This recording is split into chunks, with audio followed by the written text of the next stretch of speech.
Fala pessoal, como é que vocês estão? Espero que esteja todo mundo bem, todo mundo se cuidando durante essa pandemia. Tá complicado, mas junto a gente consegue.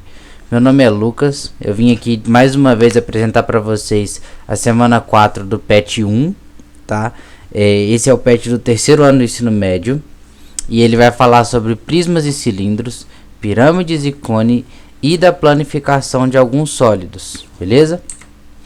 Essa imagem eu tirei do PET mesmo, tá? Que é só para poder dar uma explicada um pouco melhor no que está sendo falado lá. E é o seguinte, aqui a gente tem o prisma e o cilindro. Qual que é a diferença do prisma e do cilindro? A base, tá? O prisma ele pode ter qualquer figura geométrica plana na base, desde que essa figura geométrica plana seja regular.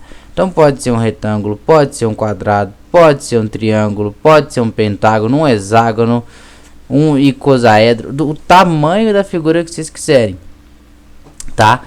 Então assim, a diferença entre o prisma e o cilindro está na base. O cilindro ele tem que ter uma circunferência na base, já o prisma pode ter qualquer figura geométrica plana regular como base.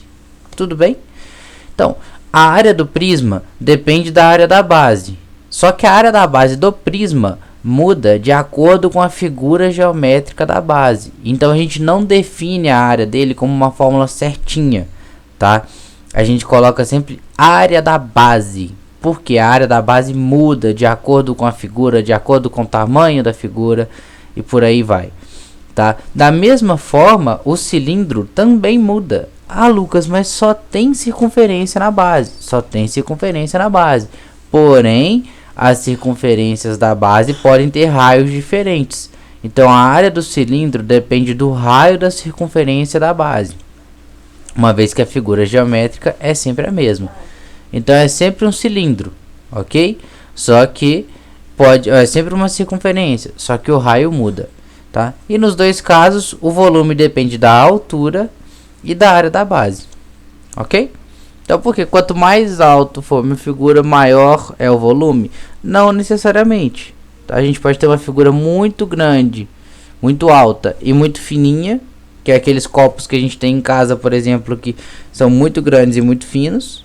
Ou a gente pode ter aqueles copos mais gordinhos, assim, mais...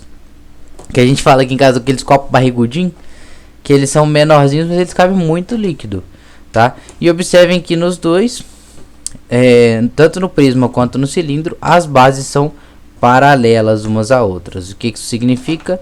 Que a base de cima não toca na base de baixo em hora nenhuma, tá?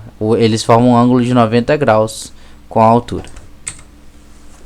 Vamos lá para a pirâmide e cone agora. Por que a gente separa prisma e cilindro, pirâmide e cone? Pelas características gerais da figura. No prisma e no cilindro a gente tem duas bases paralelas. No caso do cone e da pirâmide, a gente tem a base e um vértice.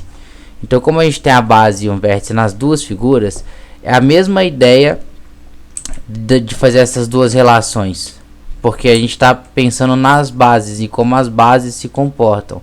Nesse caso temos duas bases paralelas. E nesse caso temos uma base e um vértice. Aí nós temos a base na parte de baixo e o vértice na parte de cima. Ah, Lucas, mas pode estar virado de cabeça para baixo? Pode. É difícil de colocar a figura dessa em pé de cabeça para baixo, mas sem problema nenhum. Então, vocês podem tentar fazer essa relação da pirâmide com o cilindro, com o prisma, e o cone com o cilindro. Porque a base da pirâmide vai mudar de acordo com a quantidade de vértices dessa base. Então pode ser qualquer figura geométrica regular plana, ok? Já o caso do cone é sempre uma circunferência. Então o cone você pode tentar relacionar ele com o cilindro, e a pirâmide você pode relacionar ela com o prisma, tudo bem? E aí eu coloquei isso escrito aí. Observem que esse slide ele fica parado um tempo na tela. Então caso vocês queiram tirar uma print para guardar, para ficar mais fácil de encontrar depois, sintam-se à vontade, tá pessoal? Pode compartilhar o material com quem vocês quiserem. E o volume da mesma forma também tem relação com a altura.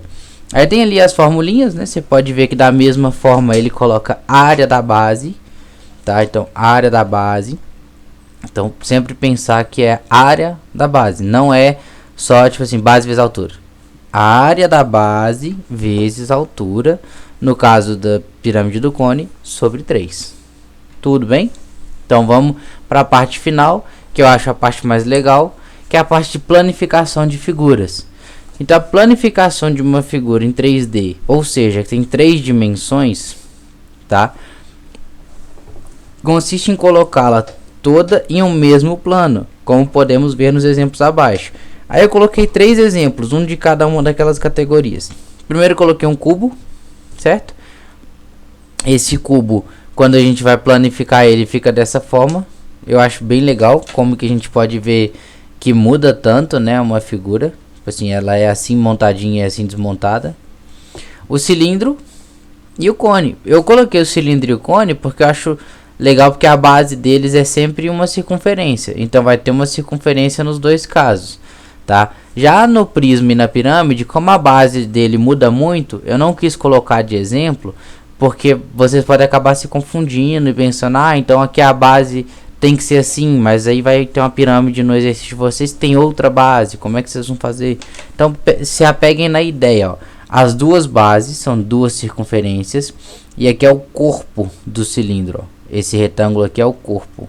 E a mesma coisa para o cone, ó. Uma base só, que é a nossa circunferência, e aqui é o corpo do cone, que é a parte de cima, beleza? Então é isso, pessoal, que eu queria trazer para vocês. Esse conteúdo é um conteúdo um pouquinho mais rápido do que o conteúdo que eu trouxe da primeira vez, porém é um conteúdo tão importante quanto, tá? Peço a vocês que se dediquem, que se esforcem. Qualquer dúvida, deixa aí nos comentários do vídeo, ou então quem tá nos nossos, né, quem tem contato com a gente, manda as dúvidas pra gente, tá? Sintam-se à vontade para perguntar, para questionar, para fazer observações. A gente tá aqui para ajudar vocês, tá bom? Não se esqueçam disso. E é isso, então, fiquem com Deus, até a próxima.